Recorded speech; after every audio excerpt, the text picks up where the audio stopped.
What makes a good compost? This is a question I get all the time. There's three things that I look at on a compost analysis that help me determine if it's good or not.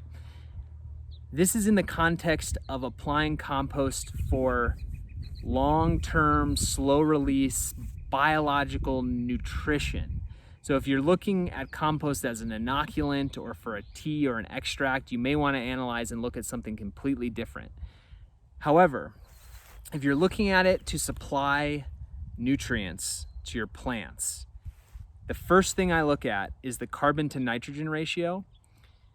Most research shows that around 17:1 is the key number, where above that, the compost is actually going to immobilize and temporarily steal nitrogen from your plant. Usually that happens when it's high in wood chips or it hasn't had enough time to really humify and decompose.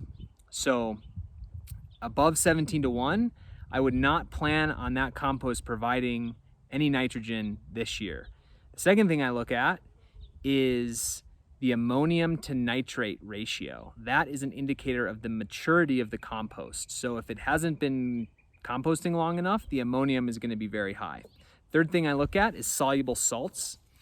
And on some tests, they show what's called an ag index. And an ag index is essentially telling you how many of those salts are nutrients that you want and how many are not nutrients. So soluble salts, when they're very, very high, again, often in the arid West, that's a really good indicator of how much should be the max application of compost to not spike your soluble salts. And ideally there's an ag index. So those are the first things I look at when I look at a compost analysis. And only then do I go look at the actual nutritional contents of the compost on a wet basis or as received basis. So that's using compost for nutrients and how to determine application rates. If you need help, get in touch.